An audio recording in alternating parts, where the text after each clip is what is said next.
How and when not to give feedback. Let's not forget that often it's the people who perform the best, who work the hardest, who get the least feedback. And the people who perform the worst get the most feedback, but it's framed usually as criticism and ends up having a counterproductive effect. Think of sport and athletes. Yeah, I mean, the best athletes will have coaches who motivate them. Another thing to take into account, you need to pick your battles and focus on impact, as I said in the last video. Small things that do not impact team performance or project performance or program performance much and are just things that annoy you, forget them. Do not give rectifying feedback, i.e. criticism, all of the time on these minor things. People's habits, for example. Yeah, they may drive you crazy, but learning tolerance is also part of developing your skill as a manager. It's important to be tolerant. It's important to distinguish between giving feedback of impact and just criticizing somebody. No one is perfect. Nope, not even you. So only focus on performance feedback that is going to increase performance and ignore all of the rest of the habits or quirks or whatever that drive you nuts. Give motivational feedback to your team frequently and never give feedback to anybody when you are angry or when the other person is angry or upset.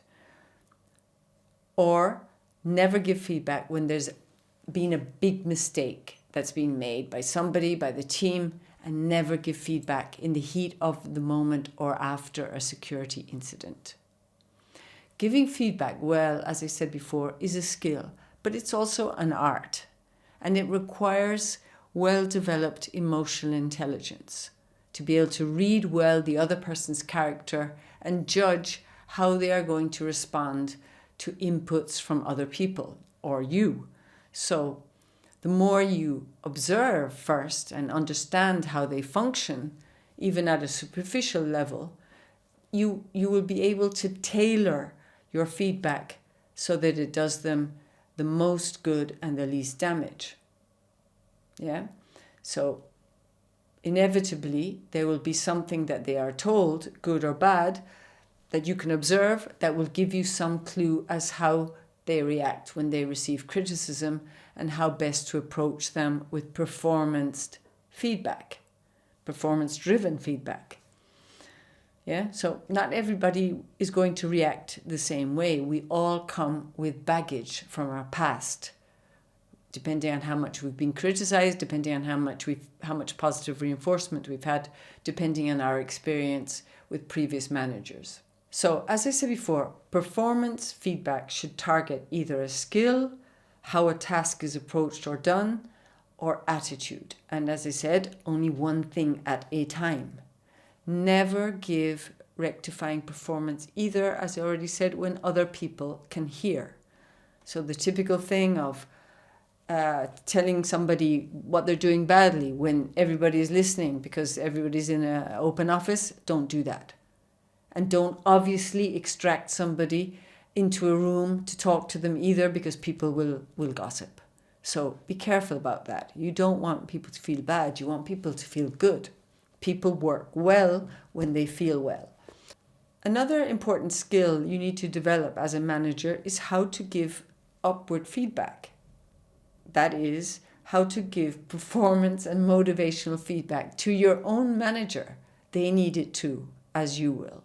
So when we talked about managing, surviving incompetence and surviving bad bosses, you need to be able to give performance, rectifying and motivational feedback to your own manager, because if not, it will impact you. And also because they need it, as I said, they need to be motivated too.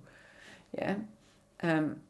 So it's not just a thing that comes from above down. It also comes from below up.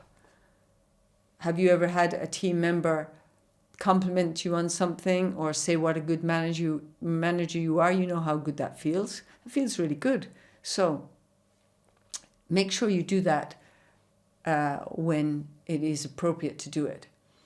Both with upward management and downward management, make sure that you're not using that sandwich. Make sure that the amount of positive and motivational and recognition validation type feedback is at least triple or quadruple the amount of the rectifying type. Yeah? If you give far more performance encouragement and support than negative criticism, your team will transform. You will see. People perform better when they're motivated.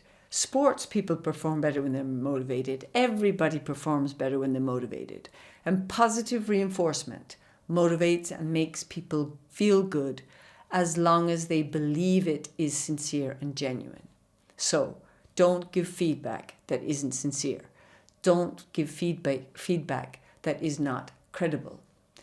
Compliment your boss frequently when they deserve it and be specific. The most important aspect of giving feedback for impact is that it's specific, not generic. There's a difference between saying to somebody, well done, the other day on something, and saying, I really thought your presentation at the coordination meeting the other day was very powerful. You see the difference? When it's specific, it's more credible. And it has to be genuine. You can't just make it up. If you don't think that the presentation at the coordination meeting the other day was very powerful, don't say that. Don't lie about feedback just to motivate people. They will see. Because if somebody's always positive and saying good things to everybody, people will notice, and then it will become less credible, as we'll see in the next video.